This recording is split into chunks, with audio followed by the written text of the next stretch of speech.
참 덥습니다. 그렇죠? 네. 저는 너무 더워서 가사를 벗었습니다. 잘했어요.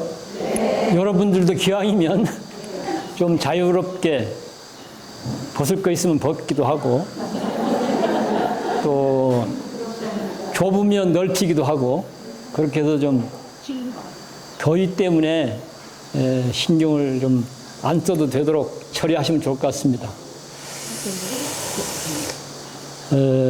그러니까 더워서 가사를 벗었다. 여러분들 잘했다고 그랬잖아요. 이렇게 하는 걸 불교적으로는 뭐라고 얘기할까요? 이렇게 하는 것을 중도적으로 한다 이렇게 얘기하는 거예요. 이 정도예요. 중도라는 말이. 너무 싱겁죠? 반응이 없네. 중도적이지 아니한 게 또 하나 있었어요. 뭐였을까요? 조금 전에 우리 상현 스님이 우리가 이제 청법가 했잖아요. 청법가 해서 법을 설하옵소서인가 하고 마지막 구절 그렇죠? 그렇게 우리 맞절을 했어요. 절을 했어요. 법을 청하는 절을 했단 말이에요. 근데 또 절을 하자고 해요. 이건 중도적이지가 않은 거예요.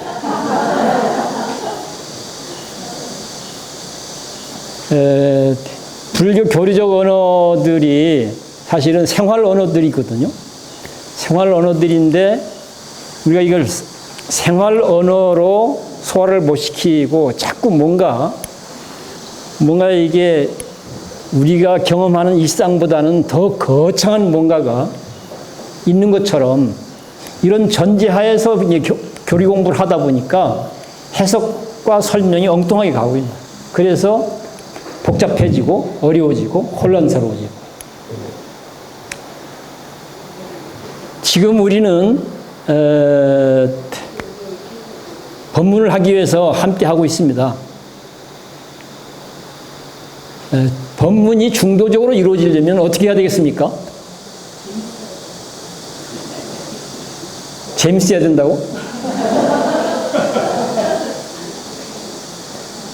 법문이 중도적으로 이루어지려면 잘 들어야 돼요. 지극정성을 다해서. 또 한 가지는 법문은 혼자 하는 거 아니잖아요. 법문 하는 사람도 지극정성을 다해서 잘 해야 돼요. 이렇게 하는 걸 뭐라고 한다? 중도로 한다. 오늘은 이 정도 공부하면 끝내도 안 되겠습니까?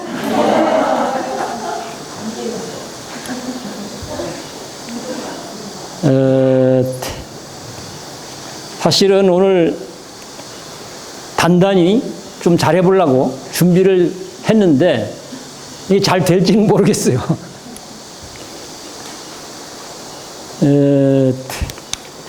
우리 자료집 오늘 자료집의 7쪽 보면 제가 준비한 내용이 있습니다. 7쪽 보면 멋있게 잘해보려고 준비를 했는데 멋있게 잘 될지는 약간 좀 걱정이 되네요. 요즘 해보니까 이제 나이 들면서 변화하는 것은 준비한 만큼 옮겨지지 잘 안 해요. 준비한 만큼 전달하는 게 잘 안 돼. 그래서 이제는 뭔가 가급적 얘기를 덜 해야 되겠다는 생각을 자, 중도에 대한 공부 이야기 이렇게 됐습니다. 이제 붙들어 살자 발언문은 다 잘 아시는 내용인데 이것도 있죠? 이것도 발언문 앞에 구절만 제가 한번 좀 읽고 가겠습니다. 신기하고 신기하도다. 어리석음에서 깨어나 보니 사람이 오롯한 붓다이네. 여기서 어리석음이라는 게 뭔 말일까요? 어리석음. 뭐 여러 가지 해석이 가능하죠. 여러 가지 해석이 가능한데 여기에 합당한 지금 우리 붙들어 살자 발언문 내용에 합당한 어리석음은 뭘까? 죄 많은 업보중생, 이런 사고방식. 이런 사고방식이 사실은 어리석은 사고방식인 거예요. 우리 대부분 나는 죄 많은 업보중생이야 이렇게들 생각하고 그 기조 위에서 불교를 하고 있습니다. 근데 여기서는 그 어리석음에서 깨어나 보니 마이크 잘 안 들려가지고. 안 들려? 네, 좀 가까이 가시면. 너무 가까운 거야? 몰라. 왔다 갔다 하니까 잘 들리고 안 들리고 난 잘 모르겠어요. 알아서 하세요. 그럼 나는 죄 많은 업보 중생이야. 이런 사고방식을 전제로 해서 삶의 문제를 바라보고 다루고 있는데 우리가 일반적으로 이게 어리석음이라는 거죠. 그래서 이것으로부터 깨어나야 된다. 그럼 깨어나 보니까 뭐더라? 붓다이더라 이렇게 얘기하는 거잖아요. 그 다음에 또 다음 구절 한번 보죠. 안타깝고 안타깝도다. 어리석음과 착각에 빠져 붓다인 사람이 중생으로 타고 있네. 이건 얼른 들어보면 그렇게 어렵지 아니한 이야기처럼 들려요. 당연히 그런 말이야 하고 본인이 아는 것처럼 느껴지죠. 근데 사실은 꼼꼼히 따져보면 이 말은 이거 어마어마한 얘기인 거예요.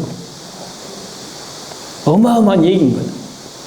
굳이 얘기하자면 팔만대장경을 압축해서 한마디로 표현한 것이다. 이렇게 얘기할 수 있습니다. 84,000 법문을 압축해서 한마디로 딱 이렇게.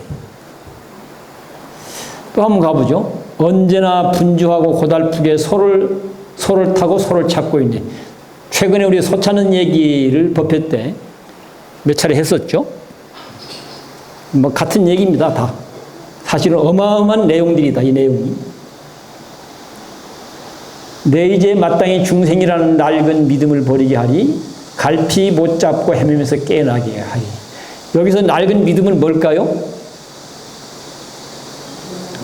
나는 죄 많은 중생이다라고 생각하고 믿는 사고방식을 낡은 믿음이라고 표현하고 있는 거예요. 또 다른 거는 소 타고 있으면서도 저기 어디엔가 소가 있다는 소리를 듣고 그걸 찾아서 헤매는 것들도 다 사실은 같은 맥락이죠. 그런 낡은 믿음에 사로잡혀서 벌어지는 일들이에요. 결국 이 낡은 믿음을 걷어내기 위해서 사실은 부처님이 오시기도 했고 일생 그렇게 살다 가시기도 하고 그런 것이죠. 부처님이 일생 한 일 그 얘기였어요. 이 잘못된 믿음, 이 낡은 믿음으로부터 벗어날 수 있도록 하기 위해서. 그래서 우리가 붓다설자 발언문의 그 앞에 몇 구절을 좀 말씀을 드렸는데 사실은 제가 그동안 어쨌든 뭐 불교 수행자로서 삶을 살아보겠다고 이런 얘기 저런 얘기를 뭐 보기도 하고 듣기도 하고 또 스스로 뭐 탐구하기도 하고 따져보기도 하고 등등등등 하면서 오늘까지 왔는데 그런 과정에서 불교를 참 잘 설명하고 있다. 이것만 제대로 소화를 시키면 충분하다고 해도 과언이 아니겠다라고 하는 것이 저는 이 붓다설자 발언문이라고 얘기합니다. 저는 어디에 내놔도 이 부분에 대해서는 좀 그런 자부심을 가져도 좋다고 봅니다. 그리고 여러분들 이거 제대로 하면요 다른 공부 안 해도 충분해요. 다른 공부 안 해도. 그리고 이 내용을 기본 바탕으로 해서 연구를 하든 참선을 하든 해도 해야 되는 거예요. 그런 바탕 위에서 그런 기조 위에서 뭐 진언도 하고 연불도 하고 화두도 하고 또는 뭐 좌선도 하고 명상도 하고 그런 거지. 이 기조 위에서 그렇게 하면 어쩌면 그 다양한 수행들이 다 바람직한 불교 수행으로 자리매김이 될 수 있다고 봅니다. 그런데 이 기조가 없이 그 수행들을 하게 되면 사실은 거의 대부분 솟하고 솟아자 헤매는 불교 공부, 불교 수행으로 귀결될 위험성이 높습니다. 이 기조가 없으면. 이런 부분을 우리가 좀 간과하지 않았으면 좋겠다. 이런 말씀을 드리고요. 이제 특별히 준비한 걸 갖고 이제 얘기를 해보겠습니다. 우리 선종 어록 중에 아주 유명한 어록으로 평가되고, 우리 이제 현대를 살다 가신 우리 성철 스님, 고승, 현대 대표적인 고승인 성철 스님도 그 어록을 굉장히 이제 높이 평가도 하고 많이 권유하기도 해요. 그걸 이제 증도가라고 하는 제목으로 사람들한테 알려진 책인데요. 거기에 보면 절항무의 한도인 부재망상 불구진 이런 멋있는 구절이 있습니다. 그러니까 뭐라고 이 해석을 해달란가? 절학무의 한도인 끊을절 배울학 없을무 할위 할위 무의자연할 때 위자요. 무의자연할 때 무의할 때 위자. 절학무의 그러니까 끊을절 배울학 없을무 할위 한도인 한가할 한 길도자 사람인자 절학무의 한도인 이런 구절이 있습니다. 그러니까 절학 더 배워야 할 것이 다 끊어졌다. 이제 더 배워야 할 것이 없다 이런 얘기죠. 우리는 어떻습니까? 더 배워야 될 게 굉장히 많죠. 배워야 할 게 많으면 편안하실까요? 한가할까요? 편안하거나 한가할 수가 없죠. 만약 더 배워야 할 것이 없으면 어떨까요? 당연히 편안하고 한가하지 않겠어요? 지금 그 얘기하고 있는 거예요. 더 이상 배울 것이 없는 한가한 도인은 이런 얘기죠. 더 이상 배울 것이 없는 한가한 도인이라면 여러분들 좋겠습니까? 안 좋겠습니까? 좋을 것 같아요? 네. 절학무의 한도인, 더 이상 배울 것이 없는 한가한 도인은 그 살림살이가 어떤가? 어떨 것 같아요? 아까 뒷구절이 있었잖아요. 뒷구절. 부재망상 불구진. 망상을 제거하려고 하지도 않고 진리를 추구하려고 하지도 않는다. 자, 망상을 제거하기 위해서 아둥부둥 우리는 해야 되는데 제거해야 될 망상이 없어. 우리는 진리를 탐구하기 위해서 아둥바둥 해야 되는데 탐구할 진리도 본래 없어. 그럼 어때요? 제거할 망상도 본래 없다는 사실을 알고 추구해야 될 진리도 본래 없다는 사실을 알면 그래서 그게 뭘까요?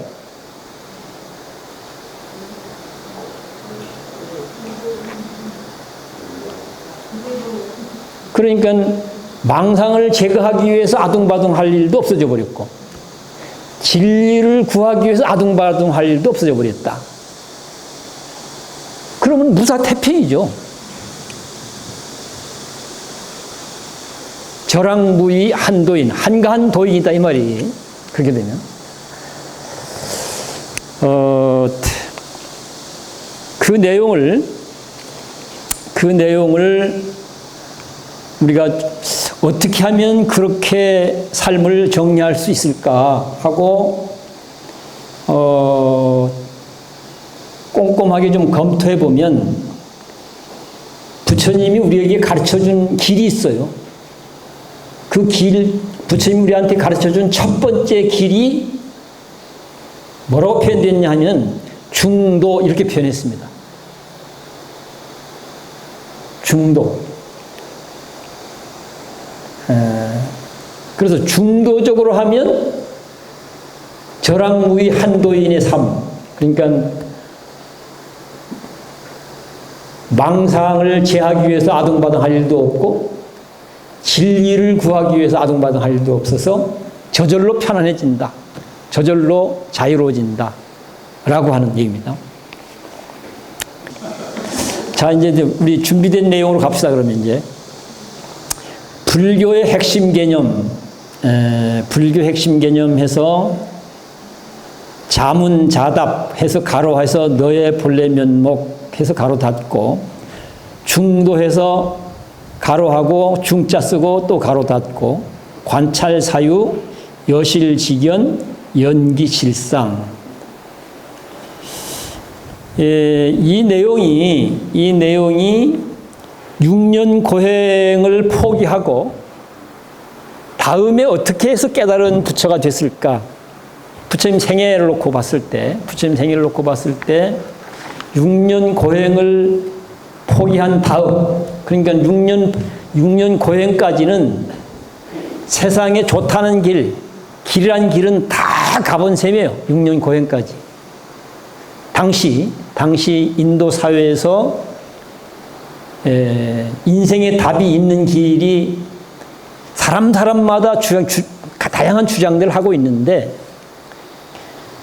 인생의 답이 될 수 있는 괜찮은 길이라는 길은 안 가본 길 없이 다 가본 거예요.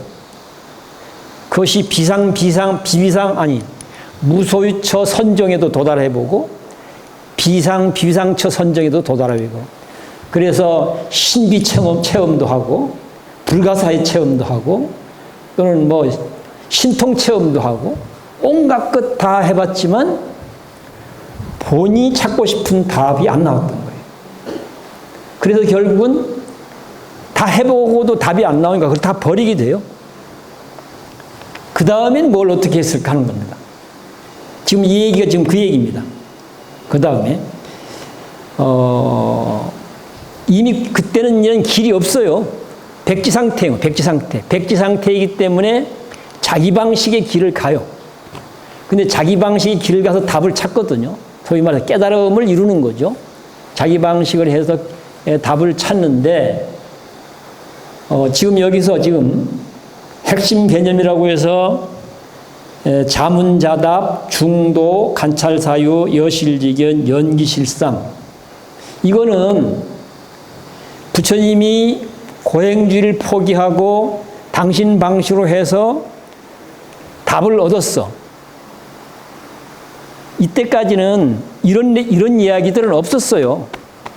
이거는 답을 얻은 다음에 첫 제자들을 상대해서 법문할 때 내가 내 방식으로 해보니까 이렇게 해서 부처가 된 거야. 이 얘기하고 있는 거예요. 그래서 이거는 고행주의를 포기하고 당신 방식으로 깨달음에 도달한 그 과정의 내용을 개념화시킨 겁니다.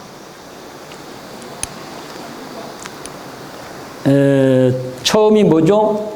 자문자답. 가로해서 너의 본래 면목 또는 나의 본래 면목, 이런 얘기인데, 이건 주로 선가에서 많이 사용되어지는 개념들입니다. 선불교 쪽에서. 불교 사상사를 보면 제일 마지막에 이루어진 게 선불교예요.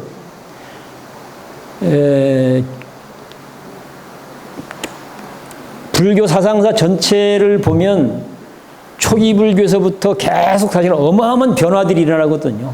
그것이 이제 크게 변화한 현상이 대승불교라고 하는 불교가 등장하게 돼요. 그 다음에 중국에 와서는 선불교라고 하는 게 등장돼요. 어마어마한 것들.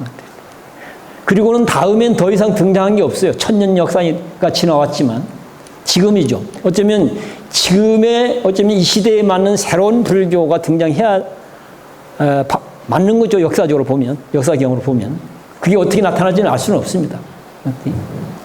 다만 그래야 되지 않느냐 생각하는 거죠.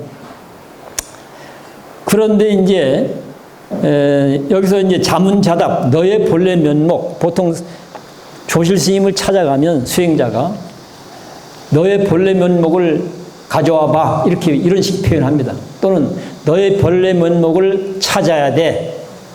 너의 본래 면목을 깨달아야 돼.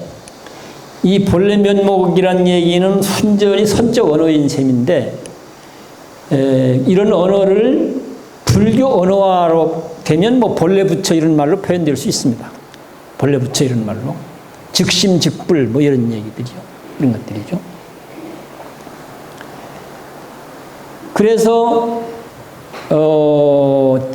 자포자기 이제 고행주의를 포기하고 원위치에서 자기 방식으로 이제 길을 찾아야 되는데 다른 건 다 해본 거예요.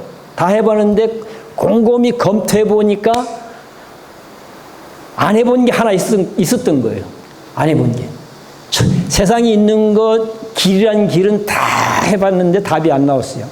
그래서 다 포기하고 이제는 제껴놓고 이제는 자기 방식으로 답을 찾아가야 되는데 꼼꼼히 종합 정리해서 보니까 안 해봤던 게 하나 있었던 거예요. 그게 뭐일 것 같습니까?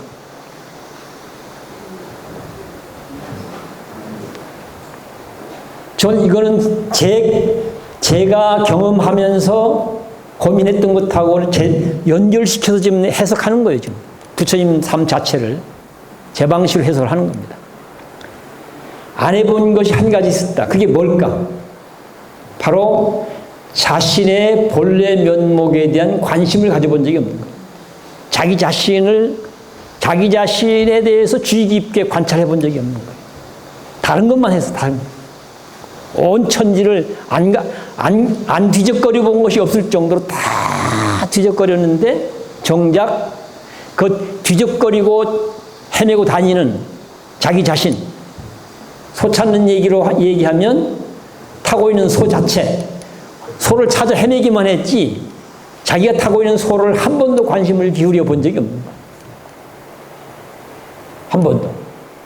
그래서 결과적으로는 자기 자신을 관찰하기 시작하는 거예요. 답을 찾기 위해서 동분서주하고 있는 주체인 너 자신은 도대체가 어떻게 댕기 먹을 물건이야? 라고 묻기 시작한 거죠. 그 묻기 시작한 것을 여기서는 뭐라고 표현했는가?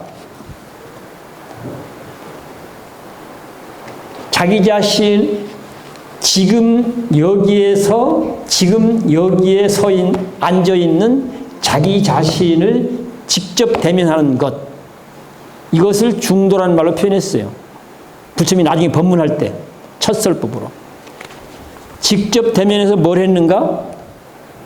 여기 뭐라고 써졌죠? 네?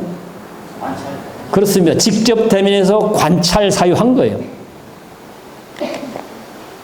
다른 걸 관찰 사유한 게 아니고 자기의 진면목, 자기의 참모습, 자기 자신의 있는 그대로의 모습, 아주 사실적인 모습을 관찰 사유한 거죠. 관찰 사유하니까 여실직연, 사실을 사실대로 알게 됐다. 사실을 사실대로 알게 된 게 여실직연이라는 말로 표현되고 있습니다. 사실을 사실대로 알고 보니까 그것을 개념으로 표현하면 뭐라고 한다? 연기실상이라는 표현. 사실은 실상은 말로 할 수 없어요.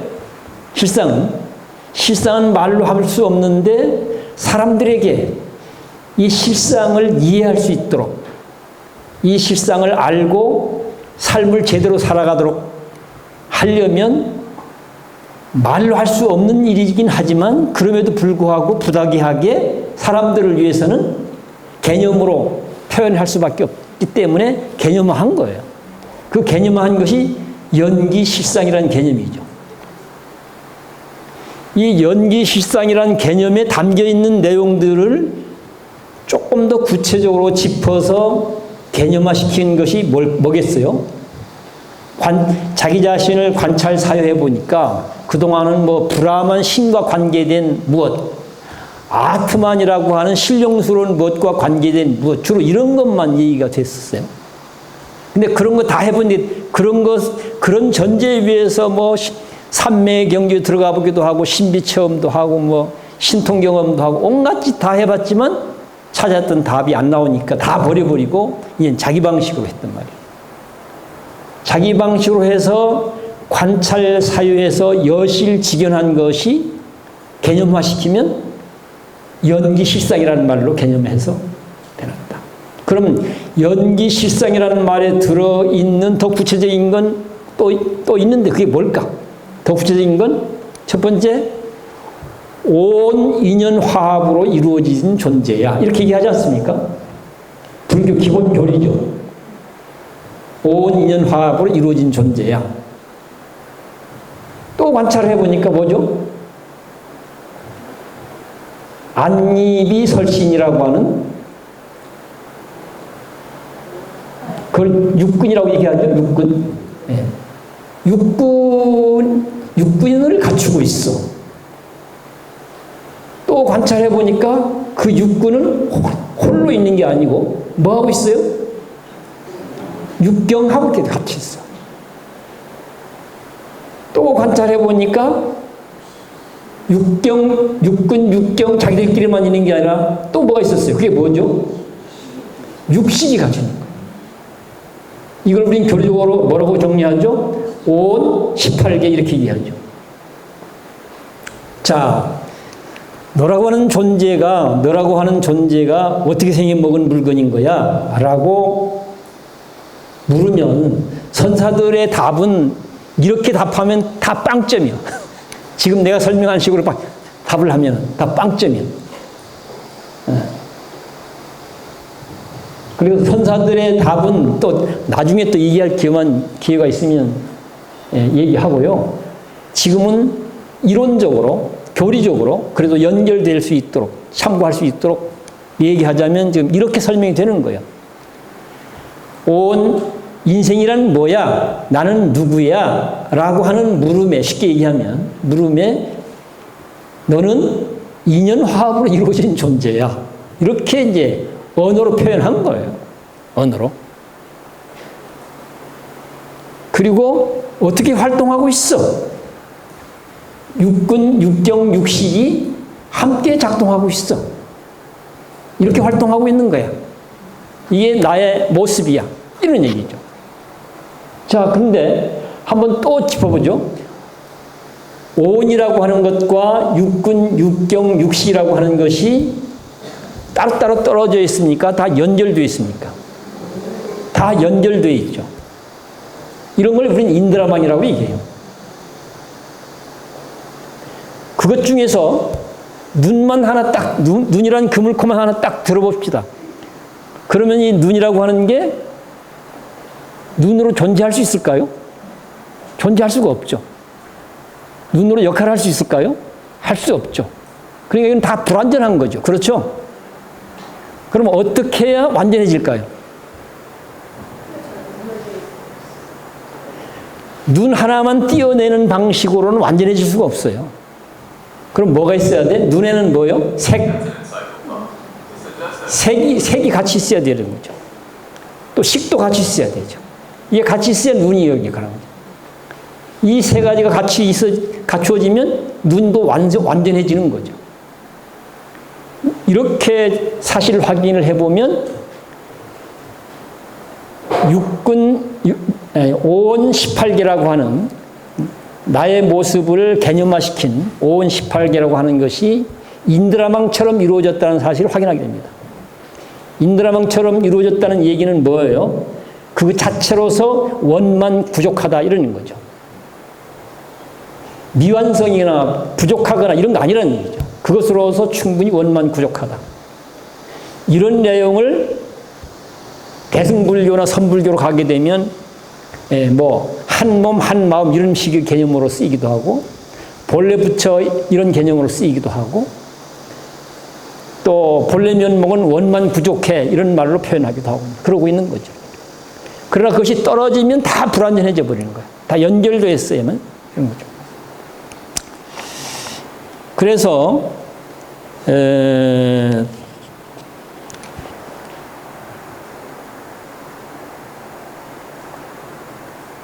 지금 이제 경전상으로 보면 오늘은 사실은 중도 얘기하려고 이 장황한 얘기를 하고 있는데요. 중도라는 말하고 중이라고 하는 글자 하나만 있는 게 있어요. 전문가들은 대부분 이게 중도와 중 이 두 가지 개념은 다르게 쓰인다고 그러고 있습니다. 근데 내가 볼 적엔 그건 다르게 쓸 필요 없다고 봐요. 같은 말로 봐도 좋다 하는데 저는 전문가가 아니어서 그 이상의 얘기는 잘 모르겠습니다. 다만 이제 역경의 천재라고 하고 있는 구마라지 법사가 그 번역하면서 이분은 중도라고 써진 것이 타고 중이라고 써진 것을 같이 쓰고 있어요. 다 같이 중도라는 개념으로. 중이라는 한 글자만 써진 것도 중도라는 개념으로, 중도라는 말 써진 것도 중도라는 개념으로 같이 쓰고 있어요. 근데 이 니까야 전문하는 분들은 그걸 구분해야 된다고 하는 게 대체적인 경향인 것 같고 100% 그러진 않은 것 같아요. 구마라집의 견해에 동의하는 사람들도 있고 또 그걸 동의하지 않고 다뤄봐야 되는 사람도 있고 그런 것 같습니다. 나는 거기에 동의하는 입장이고요.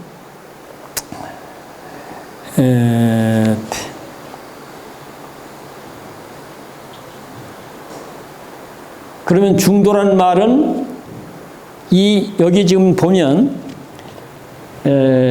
중도를 보여주는 비유해서 이제 중도를 보여주는 비유해서 동 묻은 화살 이야기, 소 타고 소 찾는 이야기, 응병여약 이야기, 그리고 이제 두 개의 진리 이야기 이렇게 네 가지를 들었는데요.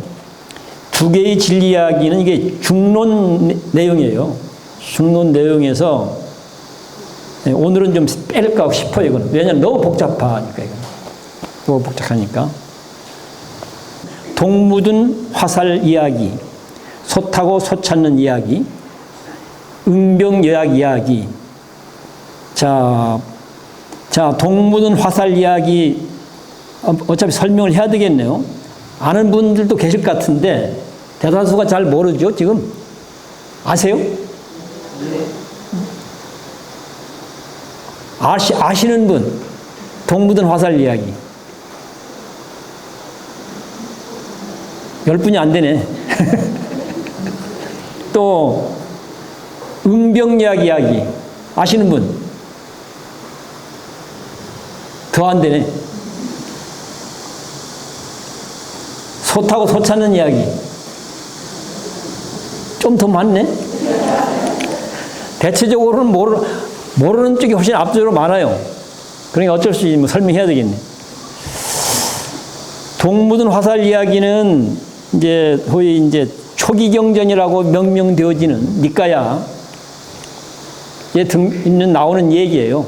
설명을 드리면 누군가가 동 묻은 화살을 맞아서 위독한 상황에 놓였어요.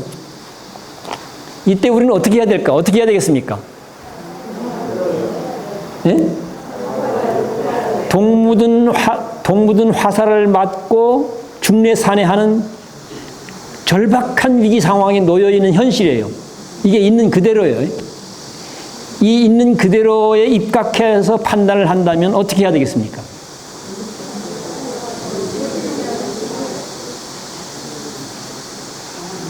이 독이 무슨 독이요? 이런 거 연구하고 이런 거 검토하고 이렇게 연구하는 게 맞겠습니까? 아니면 다른 역할을 해야 되겠습니까? 판단이 안 돼요? 반응들이 시원찮은 거예요. 네? 어떻게 해야 되겠냐고 제가 묻잖아요. 이런 상황인데 동 묻은 화살을 맞아서 중례산해하는 아주 절박한 상황이 우리 앞에 놓여 있어요. 이때 우리는 어떻게 해야 될 것인가 하는 겁니다. 네?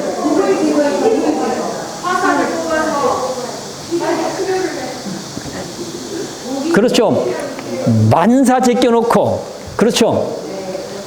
그 어떤 짓거리보다도 우선적으로 활을 뽑고 독을 제거하도록 해야 되겠죠. 혹시 나는 그렇지 않을 거야. 다른 더 좋은 길이 있습니까? 여기 이 얘기에 다 동의하세요? 네. 이게 중도적 태도란 얘기입니다. 여러분들은 지금 중도적으로 판단한 거예요.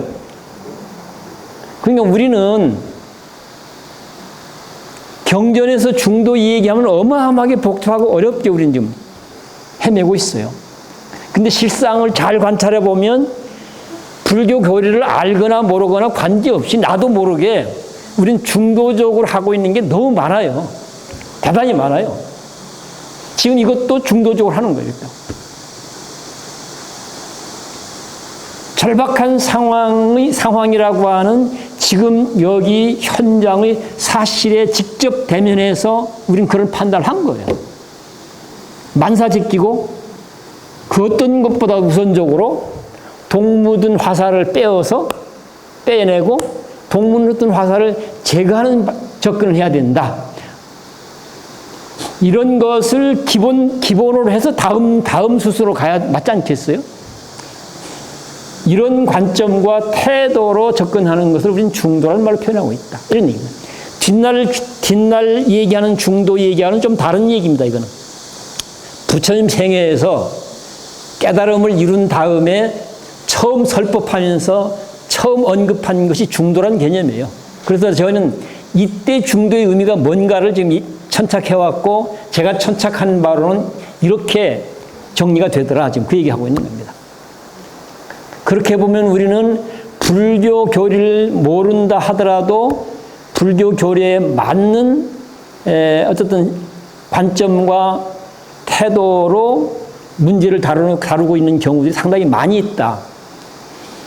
또 이런 것을 잘 관찰해 보면 불교 공부와 수행이 그렇게 복잡하고 어려운 것만이 아니구나라고 하는 걸 우리가 수긍하게 된다는 얘기죠. 자, 다음 보죠, 그럼. 소 타고 소 찾는 이야기. 소 타고 있는 사람이 소를 찾으려면 어떻게 해야 되겠습니까?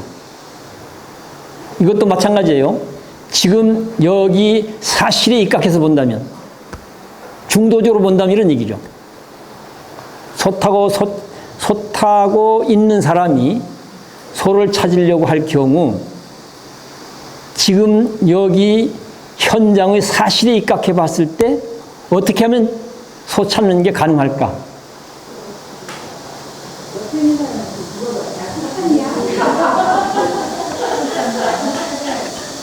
그렇습니다. 이것도 사실에 입각해 봐야만 찾을 수 있어요. 근데 시달타는 어떻게 했어요? 고행주의를 포기하는 날까지, 고행주의를 최정점까지 간 다음에 포기하잖아요. 그때까지 계속 소를 타고 있으면서도 소를 찾아 헤맨 거예요. 아니, 헤맨 거라보다는 소를 찾아서 죽기 살기로 노력을 한 거예요. 소를 찾아서. 근데 끝내 못 찾았어요. 그럼 어떻게 찾았죠? 누군가의 얘기를 듣고 어떤 책에서 보고 이런 거 쫓아다니는 걸 다 포기해버린 거잖아요. 그렇죠? 다 포기하고 지금 여기에서 한 번도 해본 적이 없는 뭘 했죠? 지금 여기에서 자기 자신을 직접 대면한 거예요. 한 번도 해보지 아니한 직접 대면해서 관찰 사유를 한 거죠. 이때 지금 여기에서 자기 자신에게 직접 대면하는 것을 뭐라고 한다? 중도적으로 한다, 이렇게 얘기가 되는 거죠. 그렇게 해서 해보니까 두 가지 길이 있었던 거예요. 하나는 자기 자신, 그 상황에서 지금 여기 내가 여기서 뭘 하고 있지? 하고 관찰을 해보니까 내가 타고 있는 소가 보이는 거예요, 거기서. 아, 내가 소 타고 있네 하는 사실을 알게 돼요. 멀리 쫓아다닐 때는 안 보였던 거예요. 신통을 부리고 신비 체험을 하고 온갖 것을 다 해도 안 보였던 거예요. 지금 여기에서 가장 가까이 본 자기 자신이죠. 자기 자신을 관찰해 보니까 아, 내가 소를 타고 있네, 이렇게 안 거죠. 또 한 가지 뭐였죠? 금방 대답했잖아요. 누구에게 잘 묻고 배우는 거죠. 누구에게 잘 묻고 배우면 바로 당신이 타고 있네, 네가 타고 있네 라고 하는 것을 잘 알게 된다. 자, 솥한 줄을 알게 되면 그 다음은 뭘 하면 되겠어요? 그 다음은 잘 부리는 일이 남아있는 것이죠. 잘 부리는 일. 그래서 여기서 동무든 화살 얘기도 그렇고 솥하고 솥차는 얘기도 그렇고 하나 더 있네. 응병여약, 병에 따른 약 처방. 이것은 이제 비유를 든다면 부처님을 비유를 들 수 있겠네요. 부처님이 말년에 너무 이제 노쇠해서 힘드니까 나 힘들어 죽겠다.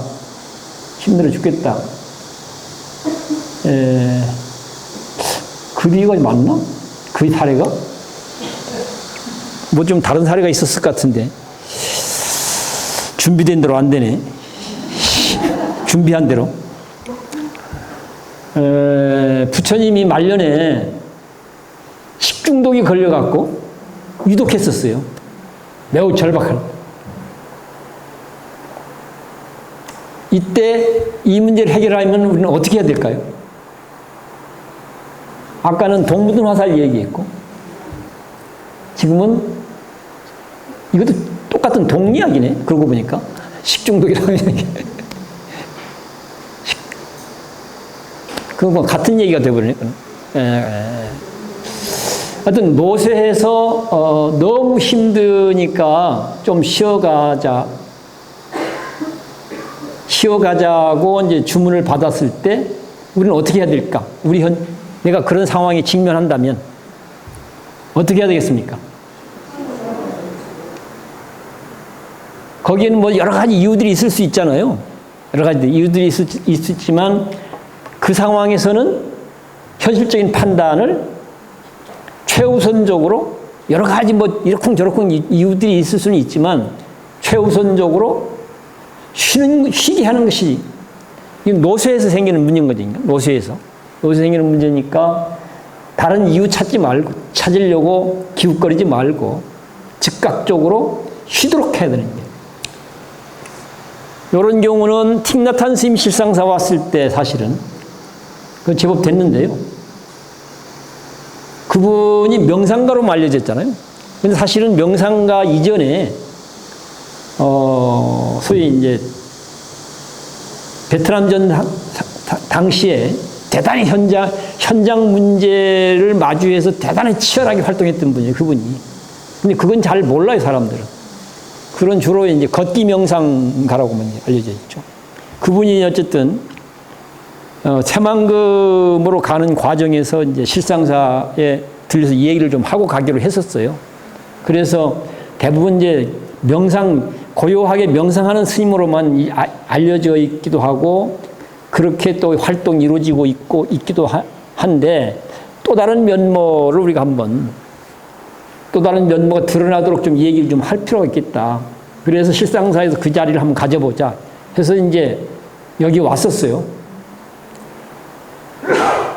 약간의 좀 논쟁적인 얘기를 해보자. 그런 거죠, 사실은.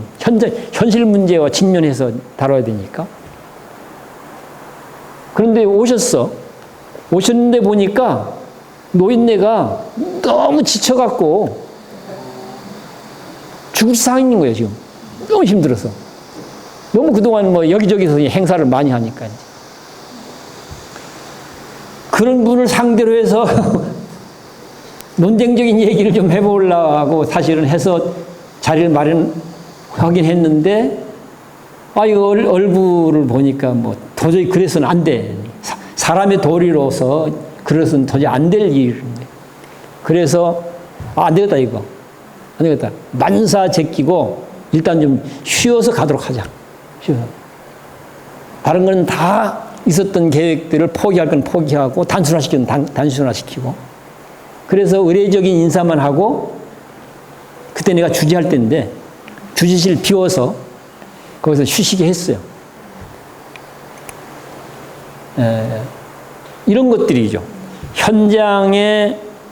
현장 사실에 입각해서 보니까 이런저런 계획들이 있었지만 그거 다 사실 적용하면 안 되는 상황이더라. 우선 이분은 쉬게 하는 것이 이분을 위해서도 그렇고 또 바람직하고 또 우리를 위해서도 그것이 인간적으로 바람직하다. 그러니까 만사 제끼고 쉬게 하자. 이런 게 중도라는 이런 관점과 태도로 문제를 다루는 것이 중도라는 말로 표현되고 있다는 얘기죠. 중도라는 말.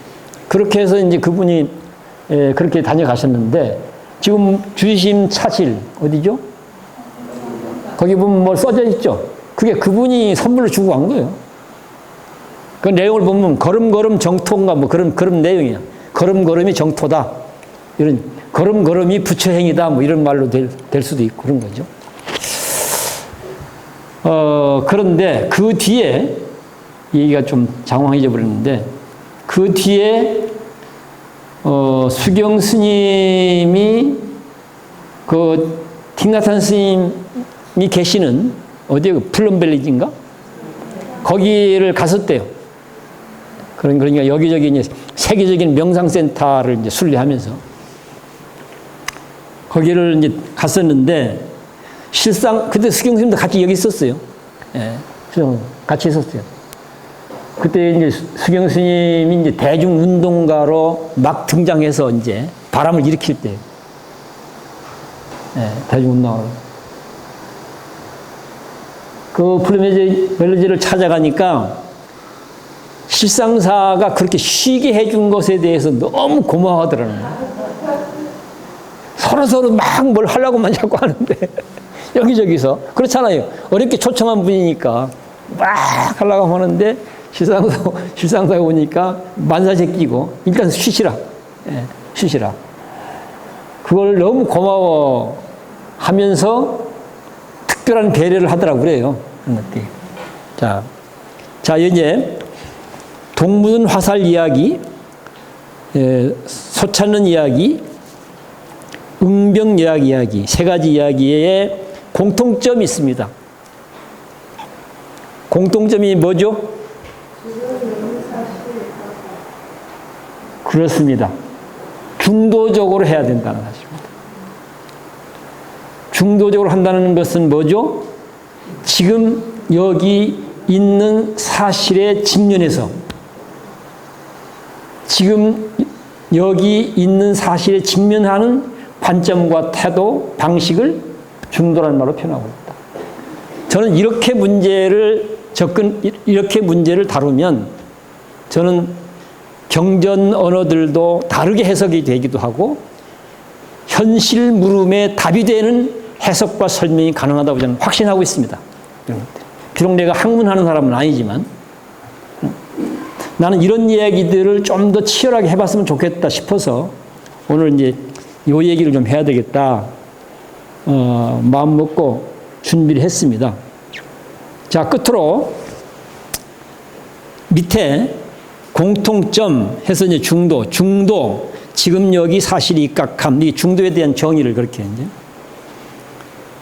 그 다음에 두 번째는 매듭 짓는 거죠. 붓다는 어려웠지만 우리는 어려울 것이 없다. 사실 이야기가 이제 사실은 오늘 이야기의 백미입니다. 무슨 이야기인지 이해가 되십니까? 붓다는 어려웠지만 우리는 어려울 것이 없다. 자, 여기서 이제 마지막 구절. 붓다는 어려웠지만 우리는 어려울 것이 없다. 중도적으로 하면 이걸 잘 읽어야 되는 거예요. 사실에 입각해서. 부처님이 깨닫기 전, 그러니까 소차자 쫓아다닐 때 많은 스승들을 만나요. 많은 걸 배우기도 하고, 보고 배우기도 하고 해요. 그런데 그 내용이 다 소탄주를 모르고 쫓아다니는 내용들인 거예요. 다. 그러니까 소탄주를 알고 소 찾는 이야기를 제대로 설명해 줄 어떤 책도 어떤 스승도 없었던 거예요.